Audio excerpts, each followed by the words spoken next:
he set out to achieve something, he would get it done. He had an ability to mobilize people. He would recruit everybody and anybody that would be willing to follow along. He really made us feel like we could do anything. We started believing that we could do anything with this thing. We could take this program anywhere. If he thought it was good, he would say, go for it. Do it. There was, even if I didn't want to, you couldn't say no. Anyone that did something for him and saw the joy in his face, that was thanks enough. And I don't know of any greater feeling that a leader can give to somebody else, a boss, a manager, the ability to impart absolute trust. I think his legacy is one of building and unifying. You know, he really brought people together and thinking forward. People would say, no, you can't do that. People won't give to this. There aren't enough of us. He would risk everything in order to achieve his goals.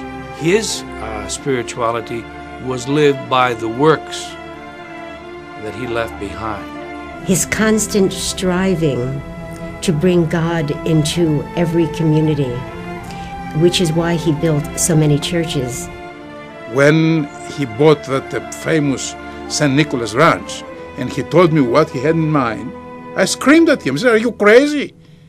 He envisioned as a place for people to be pilgrims and to go and have a spiritual retreat and then ascend the hillside there to see the beautiful monastery and to hear the chants and be part of the worship, and then go into this heritage center and see a little bit of the history of our metropolis and of our faith. He did a wonderful job up there with the retreat center, with the monastery, with the camps, with the kids and cancers and everything else, and now it is self-sustained. It is your responsibility to take the potential and build it. And this is not only true in works, but in each individual heart. Guys, you need to have faith. You need to have faith in Christ and God that He can provide. Now we're involved in this huge, actually worldwide endeavor.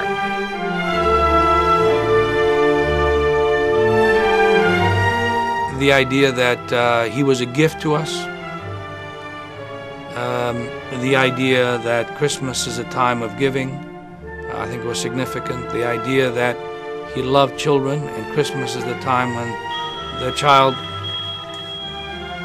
it's probably him calling me saying, you're lying, you're lying.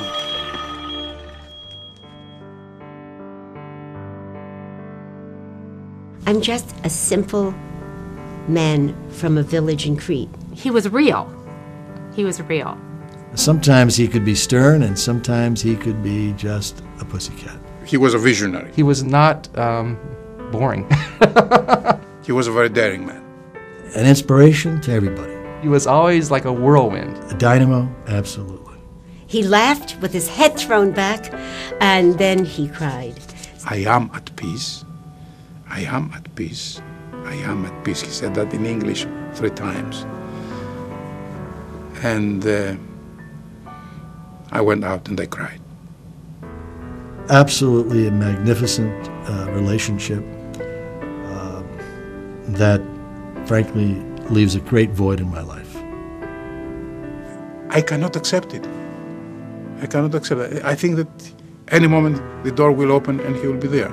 I think we're all still feeling a little empty inside. When we think about it, I think there's just something, a lump in our throats. You really don't notice what you have until it's gone, and the Metropolitan was phenomenal in everything that he did and everything that he sacrificed for this program and for all of his other programs. Now that he is gone, he has still left us with the drive to continue on with all of the things that he set in place. He's left us a full toolbox for the use of ministry. And it is up to us, especially the youth, to properly use those tools to propagate the faith. I don't think any of those things are going to stop. I think he's going to be looking down at us, and he's still going to be saying, go for it. I believe that he will be a fervent intercessor on our behalf. So I think that perhaps his prayers for us now will make him even a stronger influence than he already was. he would say to the good Lord, well, Lord, I did what I could. Now it's up to you to tell me evye or not evye, meaning well done or not well done. To believe and to live Christ and to go forward with that message, which is the gospel, which is the apostolic call. He was a bishop, and that was his job, and he did it well. Yeah.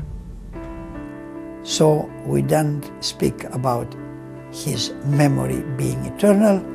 We speak about a continuous presence as it happened with all the hierarchs and the people of the church who served their people with dedication, faith, and love, as did Metropolitan.